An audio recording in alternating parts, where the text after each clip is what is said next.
Hello and welcome to Kvikmyndapod, an Icelandic cinema podcast.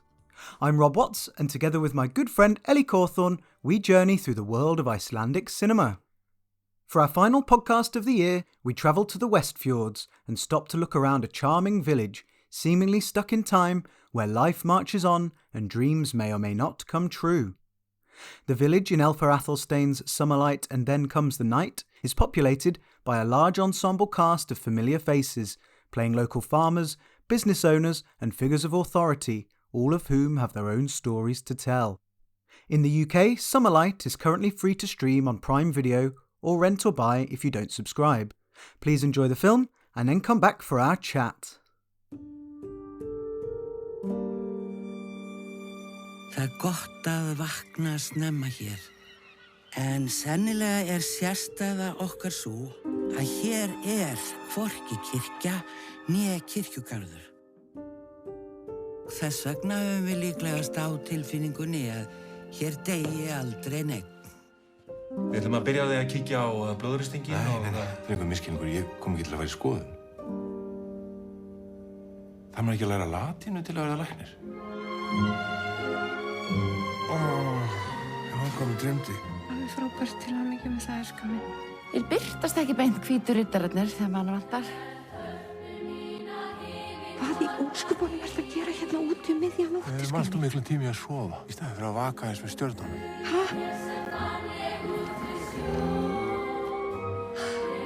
Flott hjá þér, já, flott. Maður enn svitnaðalegi sem heita. Því skal ég trúa, þetta eru átök, ha? Já, ákveða hvort við hann það einhvern fullt starfi. Ég get komið í kvöld og elda fyrir okkur. Þetta er eitthvað sem okkur hefur dreymt bæði alltaf. Draumar breytast. Já, þeir með ekki breytast í martraðir. Ég orðin hundleið á þeir skilgrein, skynsum, ábyrg, ferkunduð. Við leitum að svörum uppruna og eðli mannsins að vera til í andartækinu og titra þar. Ég krefst þess að þú opnir þessar dyr undir einu. Allt rúmast í andardrætti alheimsins.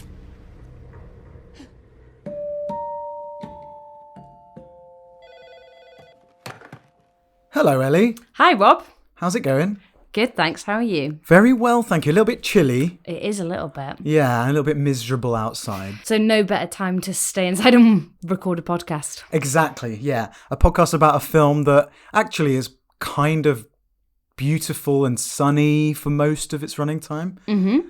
Not necessarily the happiest of films. No. But certainly a nice kind of distraction from the grimness outside our windows today, anyway. So we're back again for a film that came out fairly recently called Summerlight and Then Comes the Night. Quite a weird title. It is a bit weird. What would you take away from that title? Good question. I think its rhyme is like a little bit too naff for the nuance and classiness of this film. It could have just been called Summerlight or... Mm-hmm. I don't think we need And Then Comes the Night. No, maybe not. I guess it's like, okay, if we're going to go arty-farty, yeah, it's I think we should. we definitely should.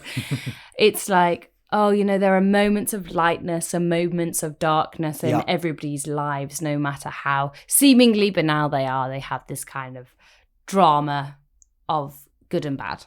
Completely. That, and then, yeah, and we see a fair amount of that, don't we? But do we need to be sort of hammered over the head with it? Maybe not. Summerlight, Sumarljós, would be absolutely fine. In Icelandic, as I kind of just alluded to, the title is Sumarljós or Svo kemur nóttin. So it doesn't rhyme in Icelandic? No, I guess Maybe not. Maybe that makes it better. Maybe. It is a well-respected book. So this film was based on a book by Jón Kalman Stefánsson, who's been nominated for the Booker Prize in the past. It's a book that everyone seems to love in Iceland.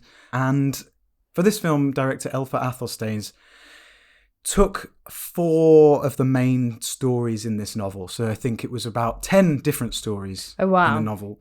It's a bit too many to cram into one film, isn't it, 10? I'd say so. We would have been here for hours and hours, quite long as it is.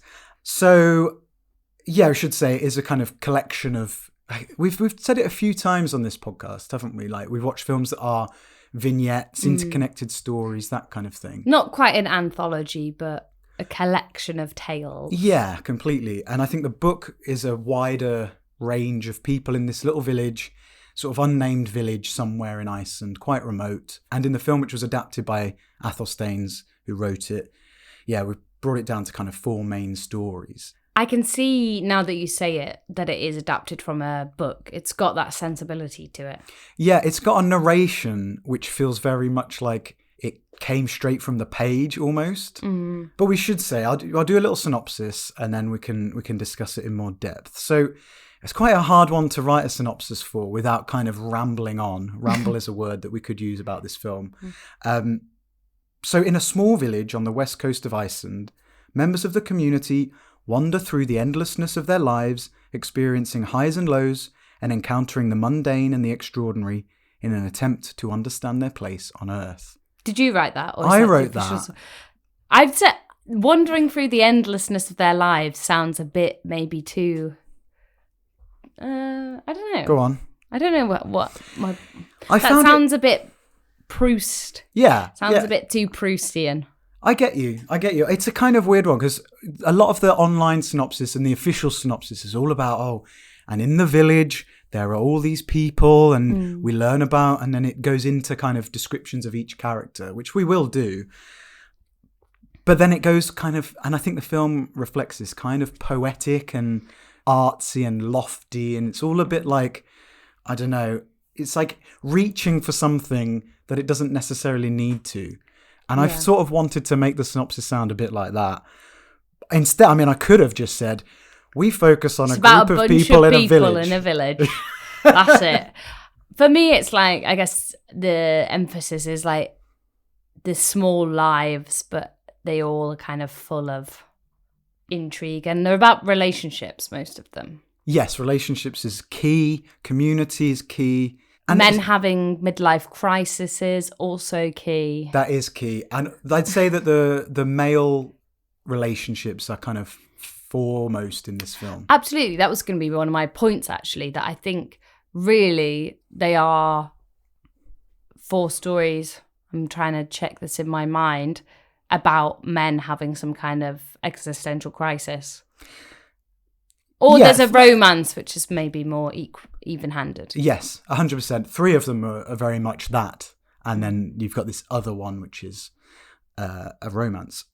So let's talk about those then. Which one do you want to talk about first? Should we start with the guy who comes as our first main character? The CEO turned philosopher. That's the one, played by Sveinn Ólafur Gunnarsson. He's an interesting one. I am not sure what to make of him. In what sense? In the sense that he's running a knitting factory, which is not a phrase I've heard before, but apparently it is a thing. And then he has a dream. So it gets a little bit sort of fanciful and maybe not supernatural, but maybe magical. He has a dream in Latin, and that causes him to abandon his life up to that point and set off to become some sort of academic, astronomer, philosopher type person. But don't you think it's about a kind of quest for meaning in breaking away from the everyday life? And, you know, as you go through life, you can get kind of funneled into this path of life. Like you are, especially if you're in a small town, say your dad owns the knitting factory or is a farmer, then you are the next owner of the knitting factory or you're the next farmer. Mm-hmm. You're just like automatically on this treadmill of life. And this guy, I feel like he basically wants to step off that treadmill, go, what is important to me? Does any of this mean anything? What am I doing? Why am I here? What is life? And that's quite a big thing. Yeah. To suddenly, you know, think and act on with such immediacy. Because in my mind, this village, okay, it's been plodding along quite nicely up until this point. A knitting factory can't have been there that long in the grand scheme of things, considering most of Iceland was pretty inhospitable and people were still living in turf huts into the 20th century. So how long has he been on this conveyor belt? Like, not that long. I feel like, go you, follow your dreams, happy for you. But also, like, what about all these people that are now made redundant? Oh my God, I know. Or, you know, his family also that don't have a means of sustenance. That's the thing. It's like he's to be congratulated because he's built this business. He's given all these people work. And should he be stigmatized for saying, actually, the thing that I want to do, I don't want to do anymore? No, but it sounds like he should have at least got someone in place who could take over from him. That's boring logistics. That would have been the easiest thing to do. Yeah. Yeah. Like, I'm sure there must Rather have than been a just way. being like, I'm just going to let the whole thing burn so I can think about the stars and the universe. Because we don't get any backlash on him for doing that, other than his wife, who I thought was very funny. So this film is quite gently comedic every now and then. And she kind of, I don't know what she does, doesn't seem to do much. But at one point she's like, you can't go to Reykjavik because people think, you know, are you got a bit on the side or are you going to therapy or whatever? And he doesn't really care for her either in the grand scheme of things. No.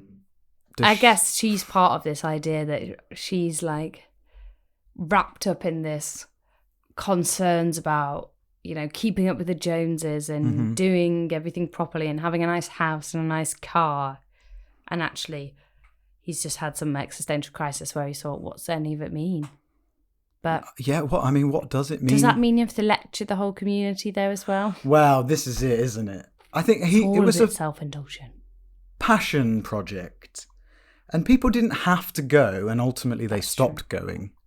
But yeah, just because you learnt some Latin and learnt about space, it doesn't mean you have to force it on everyone else. Also, a really random combination to be like, right, this is how I unlocked the mysteries of the universe. I looked at some like astronomy.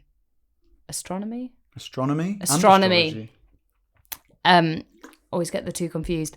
Astronomy maps, and I learnt some Latin. And now I know the secrets of the universe. But it's like, but almost, it doesn't seem to make him that happy. He's just sort of like mumbling into his microphone. It's like, is that really what the meaning of life is as well? Flash forward to the end of the movie. Maybe not. Perhaps. I did love this film. It's a beautiful looking film. We talk about this all the time, and we really do see some stunning shots of the landscape and things like that. And it's not set in a town that we know, but it was filmed in a town called Þingeyri in the Westfjords. Apparently, where there's a stark contrast between the summer light and the dark winter nights, as you can imagine. And so we see shots of this town, and it looks beautiful. It's kind of, everything's got kind of like a green tinge, but the sky's very blue, tealy. The reds of the buildings stand out. It all kind of looks quite painterly, absolutely, and still. For me, it had a kind of sense of timelessness. This was something I was going to talk to you about. Okay. When is this film set? The 80s? Well, the 90s? There's a very modern-looking Range Rover in this film. I didn't catch that. Which is the astronomer's wife drives off in the fancy car. But we don't see much in the way of modern technology. No, and I think some of the fashion and the interiors are very like 80s, 90s. At first I was like, oh, is there a house old-fashioned? And also like, is it because it's a remote village? And then other houses were like that and other people were dressed. I think it's set in the 80s or 90s. Okay, because I was admiring the overhead projector in those lectures. Exactly, and thinking, overhead projector. But I was thinking, oh, well, he's gone from being this really well sort of turned out businessman, and he's gone full on lecturer mode, stepped back in time, got pulled out these slides and just like, oh. But maybe that's just because that's all there was in the town or in the village. Or maybe it's just meant to feel timeless. Very possibly. Well, how old's the book? That's a very good question. I think it was published in 2005. So it can't be that Well, if we're going by what the book was saying, then it can't be any later than that, surely. Yeah, true. It does feel 1990s, I suppose, but the stories are quite kind of universal, though, aren't they? In terms of they're not time-specific stories. They're stories that could play out today, or they could play out in 1980.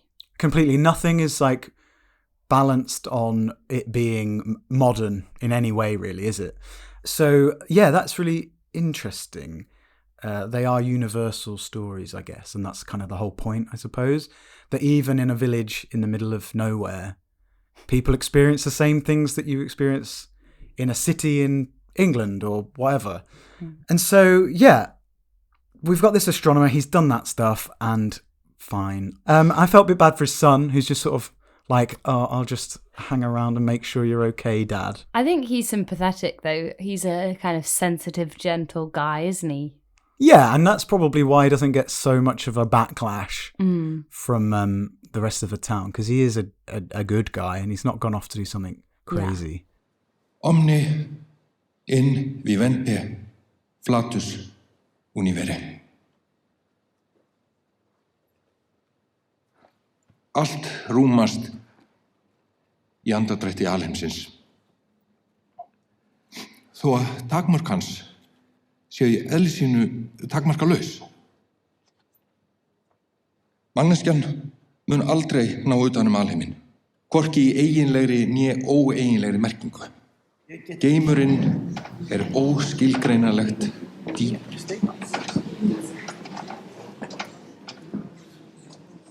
Let's move on to another story, because we'll probably come back to this unnamed astronomer guy. He's just called astronomer in the credits. Oh, okay. So that's... I was like, I haven't caught his name. Are they going to say his name? And no one ever says his name. So, yeah, astronomer. So the next story I reckon we should talk about is the one starring Ólafur Darri Ólafsson. He's back, baby. I mean, he's very much back. He's got his baby back. This film, just generally on that note, has a lot of familiar faces in. But yes, so he's essentially a farmer, long married, couple of kids. Mm-hmm. Again, middle-aged man having a midlife crisis. But his midlife crisis is a bit more predictable. Well, yeah, I mean, first and foremost, he's doing up a car, renovating some car that he loved at some point in his life. But that's not enough for him. He's like so his name's Kjartan. He's a dairy farmer. He does seem to be getting on fine in his life with his wife and his 2 kids. There doesn't seem to be anything wrong. But along comes... a saucy jogger. Saucy jogger. I'm glad you said that. I wasn't quite sure what words to use. A saucy jogger with very little support. Yes. Yeah. And there's a kind of frisson, shall we say. I love the word frisson. It is a great word. It's so kind of camp, the word frisson. Frisson. There's, clearly some sexual chemistry between them. And very shortly, I thought it's actually kind of predictable, actually, because I thought, oh, maybe there's going to be something more unusual at play here, or it's going to go a way that we don't expect. But no, obviously, they start unfair. Yeah, it's almost out of the blue. He's just in the field putting up a fence. Hammering in a pole. I love this. It's so much kind of just... Shameless euphemism. Hammering in the posts, it's cleaning rust out out of the pipes. It is, but it's classic kind of the Icelandic version of Carry On, where it's not it's just like, I'm going to say these things that are innuendo, saucy. But you just got to catch them, really. Otherwise, we're not going to give you any pointers. So I thought that was pretty good. But yeah, it's a kind of case of, I guess, we never see, her name's Kristin, this other woman. We never see her husband, Pétur, from the neighbouring farm. And I guess it's just a case of another lonely person wanting a bit of action. Yeah, to me it feels like it's purely a lust thing. There's no real romance there, is there? It's not like they're having an emotional affair. It seems like a purely physical matter. But as you say, he seems to have been getting on well in his life, and it seems like his relationship with his wife is really strong. So it's basically somebody just kind of, again, torching their own life. But obviously other people are getting hurt in this. And then in revenge, his wife finds out and torches his car. Well deserved. Yeah. But I did think, and then shoots him with a sheep gun, which I thought was a step too far. It's very Icelandic, that.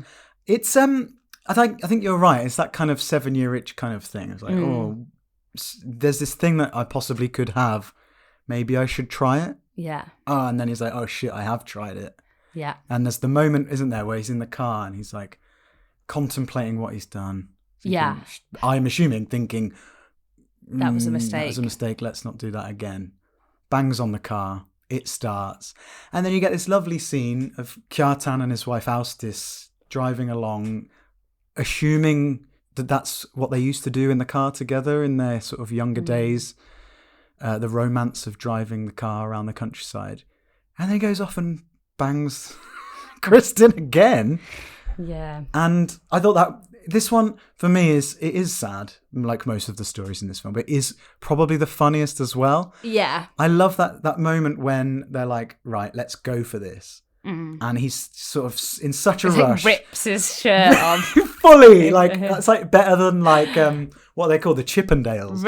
Ridiculous. Absolutely ridiculous. He's an interesting man to be doing that in the middle of the countryside. But they really do go for it. And I love the kind of intermingling of their kind of grunting and just the dairy cows just sort of mooing at the side as well. I guess maybe we should talk about this at the end, but what was the point of this story? Like, because it's quite a classic thing, like middle-aged man has an affair. Yeah. I guess it happens to a lot of people, but what's it saying? I think that's a point that we could raise about all the stories, about the film in general. What's the point? But then that's also what all the characters and what the film is maybe saying is, what is the point? Generally, it's quite meta in that way. What is the point in life? What is the point in these people doing these things? Maybe there's not much point, but it can be engaging. It can be engaging for them. It can be engaging for the audience. But ultimately, is it, satisfying and rewarding? Guess, so you just kind of come back round to his wife. Yeah. In the end. And I guess that maybe is the point. And that at the heart of these stories, it is like the search for life, but ultimately human connection and human relationships are the point. Yeah. What's the point without love? Is that? It's not quite. You've just done a funny voice. I love that. Okay. Yeah. And the different kinds of love as well, I guess. Like, he's obviously got this deep affection for his wife and they have a family and all of that, but physical love is another thing separately sometimes, and he needed a bit of.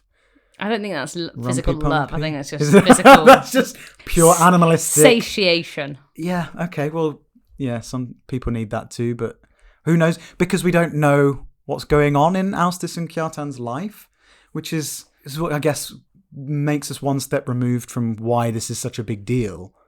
Because from what we can tell, they seem all right. I don't know. But we'll come back to them again later on. Actually, just that you mentioned the torching of the car, but the shot of her silhouetted against the fire was just a beautiful shot. I thought that looked amazing. And also the moment where Ásdís is, she's spying on Kjartan because he's put the aftershave on, given himself away. That shot where she's watching, that was good. We get sort of a close-up on her face with her hair going wild in the wind. And just her reaction to it. I just thought that was stunning.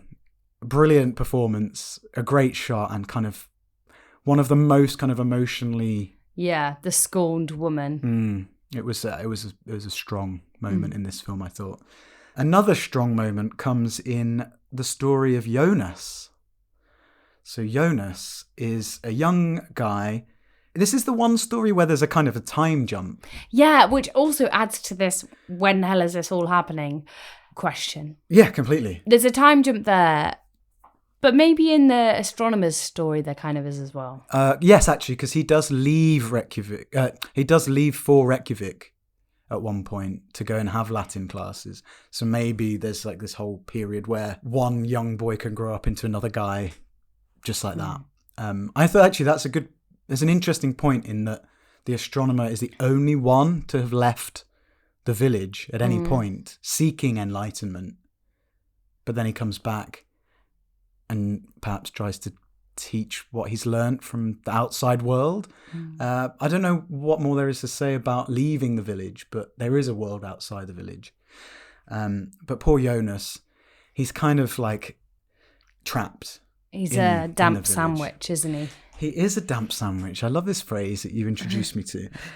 He is the son of the police chief, Hannes the Mighty, because probably he's such a big man. We've seen him before as well, the actor Jóhann Sigurðarson. And yeah, it's interesting because Jonas is a kind of artsy boy. He's super into painting and carving and that, and doesn't really go to school, which is actually quite rebellious. Bird watching, beautiful shot of him watching the birds on the side of the mountain. So to me, this story was all about basically, like parent-child relationships. So his father kind of wants to shape him into the same type of man that he is, this strong man, policeman, law enforcer, rather than realizing that what his son is something very different, which is, sensitive and artistic and quiet and not an antagonistic type. But then, so then his father kills himself and says, my wish is that you follow my footsteps and become a policeman. Very unfair to do that. But for me, it kind of has the wrong takeaway in it, this story. So the takeaway is that he essentially does become a policeman and then he kind of grows into the role and, and the suit, as it were, his father's massive suit. He grows into the role and he kind of becomes a man and finds a strength within him. But for me, a better takeaway would be let him do what he wants to do and what he's naturally suited to, and he can be an artist or be a naturalist, not a naturist, which I thought I just said. My mind went straight to naked bodies. Or do whatever, be a biologist. That he, rather than him having to take on this mantle of being the strongman policeman that doesn't suit him because it was what his father wanted him to do. Yeah, completely. I think it's the wrong decision for him, totally. And it's the darkest and saddest story of all of them, perhaps. It starts with grief because they've both lost the mum and a wife. He must have been more like his mother. We know that he looked more like his mother. And everything that his dad does is just so selfish. Like, you don't have to blame yourself for your son not being you. Yeah. That shouldn't be an aspiration. And no amount of bacon is going to make him as big as you and turn his mind to being a police officer, is it? I think everything you said is totally true. And you know what sort of meta layer there is to this? So I was thinking that the actor who plays Jonas for the majority of the film, it's like he kind of looks familiar. And then he puts on the hat and the suit, the massive suit, as you said. And I was like, oh my God, is that Ingvar Sigurdsson's son? Because it looks so much like him. Yeah, I can see it now. And now. Is it him? Well, I haven't had any proof of this, but his name is Siggi Ingvarsson. Oh, so it's looking likely. All signs point that way. And it was because he was in that uniform. And I was like, oh my God, I've seen Ingvar in that uniform and you look exactly the same. So there's that extra kind of layer of stepping into your father's shoes within this story, whether that's deliberate or not. Well, someone might be able to tell us. Elfar, if you're listening, maybe. But yeah, I think he has a tough time of it. And you said he grows into the role. I'm not sure he really does. Maybe he knows when not to act and maybe he knows when to act. Fair. But he becomes a kind of community gel. Yeah, to a degree. Certainly he's picking up on societal cues and things. He's like, oh, we'll talk about the final scene, but he goes and gets Benedict at the end of the film. So yeah, maybe he does grow, but it's not where he should be, is it? Absolutely. So that's our third man having an existential crisis. Oh yeah, so lots of men having bad times. And all the women just have to kind of work around these men. Yeah, there's not really much going on for the women there, is there? There's Elizabeth, who is wanting to start her own restaurant, but that's really not one of our central plot lines. No, it's not. And I was going to talk about her last, but we might as well do it now because she kind of interweaves between a couple of the stories, doesn't she? She kind of appears from nowhere. Who appears from nowhere, and you may recognise her from... Go on. Do you know where? Poldark. Poldark? Yeah, I was. This was real mind meld for me because obviously she's speaking Icelandic, and in Poldark she's very like unaccented, perfect RP English. Oh wow! Like so, she must be dual heritage or something because, or spent a lot of time in England because she had no trace of like Icelandic accent or anything. Oh wow, that's cool. So it really melded my mind because I was like, where do I know this woman from? But in my mind, I was like, I'm sure it's not something Icelandic. But then I was like, this is confusing. Yeah, well, her name is Heida Reed, so that suggests she is that Icelandic. So yeah, Icelandic, but also she can pull off a damn good English accent. Yes, also famous for the TV series Stella Blomqvist, which is a big Icelandic show, which again I haven't seen because it's not available in the UK, annoyingly. And she's currently, so I think of all that we always say that Ólafur is like a big export, but actually Heida is doing a great job of sort of getting out there because she's been in like the entire series of this thing called FBI International, which is one of those kind of classic American CSI big crime spin-off drama things. I love FBI International. Is the most just like broad title of anything. Yeah. What is it? Some crime going on around the world? Yeah. But fair enough. Good spot though. Talking of Poldark, we spoke about it just before we came on, but Rivals. So good. If you've not seen Rivals on Disney Plus, British show set in the 80s, starring Aidan Turner and David Tennant. Absolutely so impeccable. And also, talking of sex scenes, a lot of them in Rivals. Yeah. So that's a good recommendation for something non-Icelandic, if you like that kind of thing.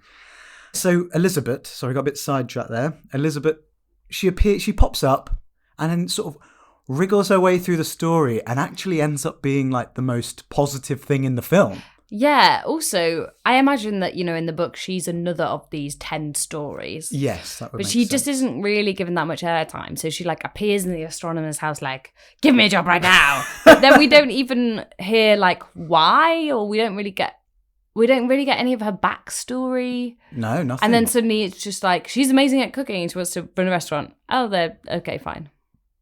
I mean, that is pretty much it. It is kind of funny that she just appears and is like, give me a job.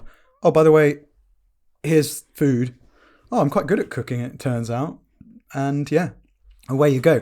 The scene that made me laugh the most is when she tells Guðmundur, played by Þorsteinn Bachmann, the kind of counselor or magistrate, is that it? And that's a role he plays so well, always plays it well, like the most ineffectual, crappiest person in charge of everything. And he's like, no, there's no way you'll start a business, not a restaurant. They fail. What is it? It's blood, sweat, and bankruptcy, I think he says.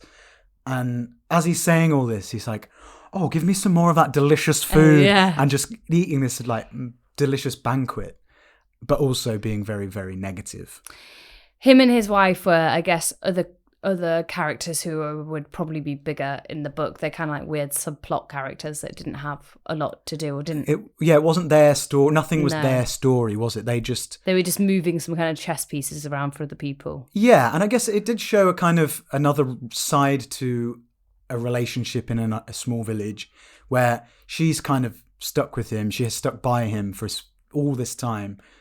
But she is very much the opposite of him. She's very supportive of Jonas, of what Hannes wanted in his kind of letters, and of Elizabeth's career aspirations of taking on the knitting factory and using it as a restaurant. She's there as this kind of solid support to everybody, even as Gudmundur is like, nah, we can't do this. He can't be police chief.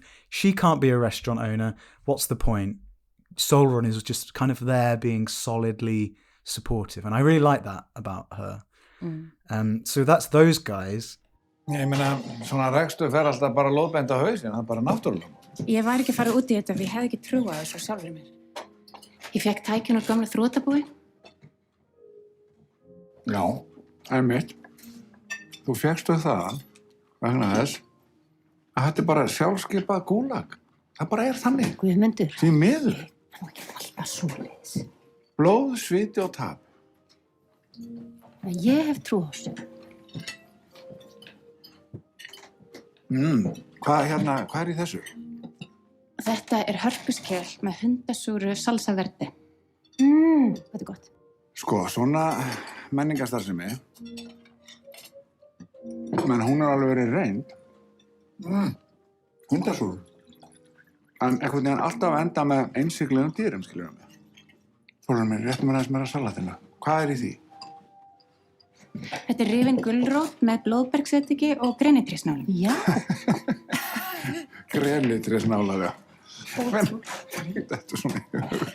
Ein góð umsögn og við erum komin á korti fyrir eitthvað annað en smæðin á myrkri.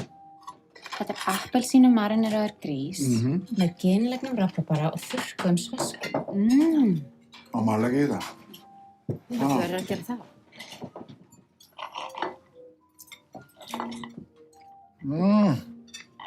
Nei, heyrðu það. Almatur. Þetta eins og borða ský. Should we talk about the fourth main story? Yes. So this again is quite a classic tale, a romance really between a doctor, Þórður, and a patient, but Benedict. But you don't really have kind of a doctor-patient divide so much when you live in the same town and you probably went to the same school. And there's this sense that, yeah, you've probably known each other for years, but not really on anything more than a surface level. And then a romance develops. Yeah, I think they both very lonely to a degree. Obviously, Þórður is social and friendly and very caring through her role as a doctor. But we see she spends the rest of her time alone, sort of wistfully hoping that maybe one other single person might take a shine to her. And I guess they've both got to this point, like you say, they've grown up in the village, they've known each other, and now they're the only two single people of their kind of generation or their age.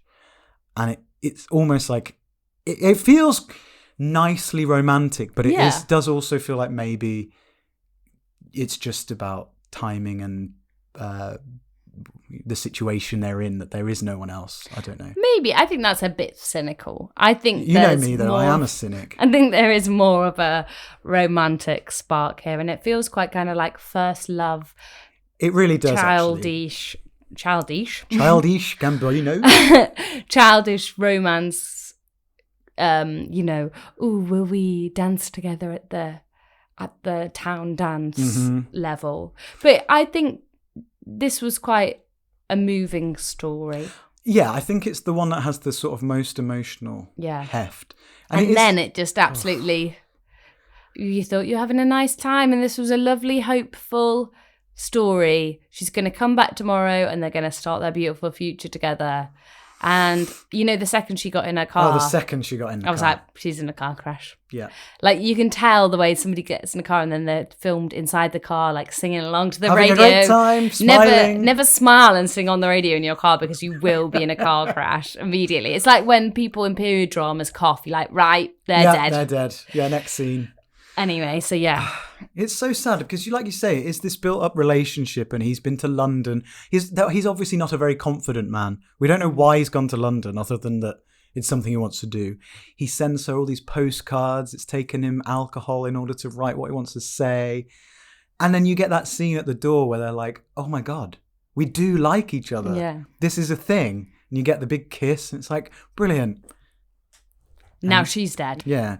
And I wrote in my notes... Well, let me see what I wrote. It's like a classic thing of why can't we just have a nice story for once? No, let them both not be allowed. happy, please. Does that take you back to your point earlier? Why? What is the point? Everything is meaningless, or No, I don't think that is the takeaway. That everything is meaningless. I think the takeaway is human connection is the point. And it's better to have loved and lost than never to have loved at all. yeah. No, Sound unconvinced. No, I know. I agree. I was just trying to think where I've heard that exact line before, but probably from like most songs, poems, and literature. Yeah, it's better to have loved and lost than never to. Isn't have that just an aphorism? It probably is, yeah. And it is true, but also, you know, we've had death in this film already. Did we need another one? It is Icelandic, though, bro. I know. And this was another point I was going to make. Is like, I really, really would like to see an Icelandic film that's just genuinely joyous now. I think we've had enough being sad, grief, all of that stuff. Like, and then many of the films we've covered are brilliant. Happiness in the snow. Yeah, let's have just like people frolicking in the snow, making snowmen. And maybe we should just watch a children's film for once. That sounds worryingly like the world's worst film that I watched about 2 weeks. Do you know where I'm going with this? No. Hot Frosty. What the actual fuck? Frosty? Have you not heard of this? No. Oh my God. It's on Netflix. It's like one of those, it's not Hallmark, but it's like a Netflix Hallmark movie. I've seen a few of those. And it's a woman, Gretchen Wiener from Mean Girls. Gretchen? Which one's Gretchen? The sidekick. We should totally just stab Caesar. Okay. Yeah. Not done much since. No. Anyway, she's widowed, and then she puts her scarf on a really sexy snowman. What is a sexy snowman? And then he comes to life as a sexy snowman man. And they have human a romance. Man. Yeah, human man, but with like the intellectual capacity of a snowman. So he's like, what is cancer? Who am I? Oh my and God. Then These they are fall the in existential love. questions. Yeah, exactly. It's absolutely horrendous. It sounds quite similar to this film in that respect. But if you want, you know, happy frolicking in the snow with snowmen, then that's where you need to go. I think we can find better films that do that than that thing. But okay. No, I think I just generally would be nice to have a bit more fun. And it probably exists. I know there's a comedy series called something about going on a fishing trip, this Icelandic series of films, and they're very Icelandic, so they've not been released in the UK, which is a shame. But we would cover it otherwise. I guess we end on a nice note. It's not fun necessarily, but it's a moving and heartwarming note of the community all coming together in their new restaurant and having a lovely dinner and finding solace and warmth in each other's company. Totally, and they've been brought together by someone who has actually dreamed and achieved a vision, and that in itself is a wonderful thing. And the fact that what she's achieved has brought everyone together is really nice. And obviously they talk about it being the first restaurant the town's ever had. How much business is there to be had, though? That's what I'm worried about. The future it's a great sort of positive ending, but maybe they get a lot of through traffic. Tourists are the lifeblood of those towns, I guess, in Iceland these days. There's now like direct flights to Akureyri from Manchester, I think. So, random. You know, the tourist industry is going to get big, even bigger than it is. So that's kind of good. So maybe that'll help Elizabeth's restaurant. I don't know. Yeah, and I quite like these moments of community. We only get the two of them. We get the one halfway through, as you mentioned, the dance, where we see Kjartan and the astronomer's son, their band playing sort of rock and roll music. In a haunt, but also they're rehearsing. There's a lot of random. There's the haunted rehearsal is the most random part of the entire film, I think. I'm not sure it needed to be in there. No. Could have cut a few minutes out there. Yeah, because this film is a little bit too long. It's rambling, it's meandering, and I think that's fine because we're just following some stories. But yeah, just tighten it up a little bit because we didn't need that. But this dance was quite nice to see people interacting and getting on. Again, it moves the Benedict story on a little bit because he's like, made a connection, but he's so shy. He's like, oh no, she's been taken.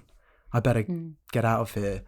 Funny point, the taxi driver that takes Benedict home, that is Jón Kalman Stefánsson, the author who wrote the book. Oh, that's a nice little quite note. A nice touch, isn't it? Yeah, and he's also in the dining scene at the end of the film, which was apparently the first shot they filmed of the whole thing. Oh, really? Yeah.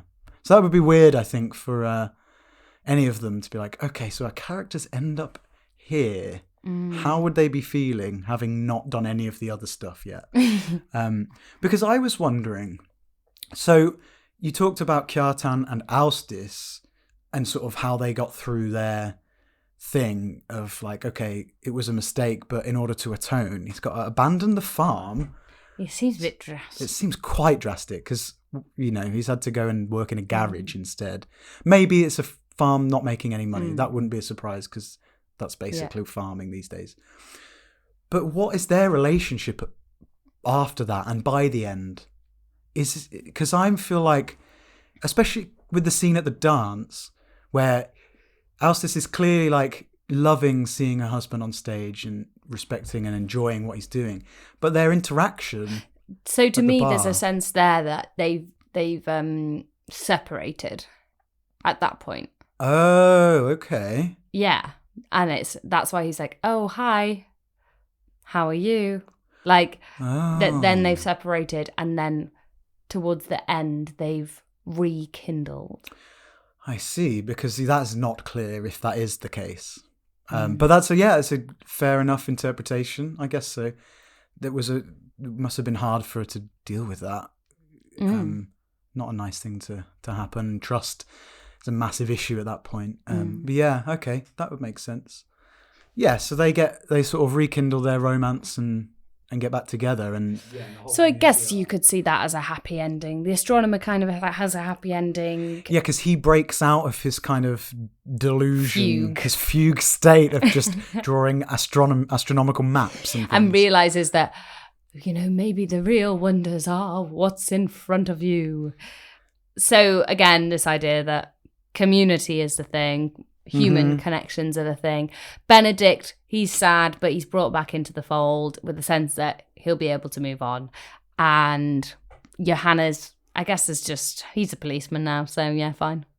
Yeah, that's quite sad though. But we're all brought together in the end. The end. Full stop. Yeah.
It is mostly a sort of sad-seeming film, but the music, I just wanted to talk about that for a second. The music is by Gunnar Tynes, and to me, it was just mostly very plaintive. Like most of what we hear of the soundtrack is kind of plinky-plonky piano and some sort of broken strings, and it's very Sigurðarson Valtari era, kind of just kind of sad, a little bit hopeful, a bit melancholic, and that's kind of doesn't change that much throughout the film, whether it's a happy moment or a sad moment. Well, life is full of both, Rob, so maybe that's why. And our lives are soundtracked to the same sounds the whole way through. Mine is, I don't know about you. Well, it sort of is, just Sigurðarson all the way. But I think you're right. It ends on a positive note, despite kind of the general sadness. So yeah, an interesting film, lots to like, but maybe a bit overlong. I'd agree, actually. Nice analysis. Thank you. Cool. So that was Summerlight, and then comes the night. So as we record this, there is some Icelandic television going out at the moment. We'll go on then. So Black Sands season 2 is now on TV in the UK. I don't know what channel it is. It used to be called Alibi. Now it's probably like You Crime or something. I don't know. I need to find it and I need to watch it before I get rid of my Virgin box. So that's out at the moment. Also, don't forget you could still check out a bunch of stuff on the Rúv website. I keep being told by a certain listener to watch The Minister, which is Ólafur Darri as like Iceland's Prime Minister, I think. Also starring Anita Briam, who I recently saw in an episode of Doctors from 2004. Why that was on my telly, I don't know, but very cool that one of her first, if not her first acting role was in a drama I once worked on. So that was quite fun. And that's where the recording stopped. So thank you, Ellie, as always, for providing some great film chat, and thank you all for listening. If anyone has read the book by Jón Kalman Stefánsson, please get in touch and let us know how the film compares. And if you have any idea what Kjartan shoves in his mouth after he gets the fright of his life at the garage, then please do share. As ever, we're on Instagram at kvikmyndapod, that's KVIKMYNDAPOD, or you can email us at kvikmyndapod@gmail.com. We're also now on Blue Sky and loving it so far, so please come and join us there. If you enjoyed this or any episode, please head over to Apple and Spotify podcasts and leave us a 5-star rating and a positive review. That would be the greatest gift this Christmas. We'll be back in the new year with some more episodes, but for now, have a wonderfully festive break. Takk og bless, og gleðileg jól. Thanks and goodbye, and Merry Christmas!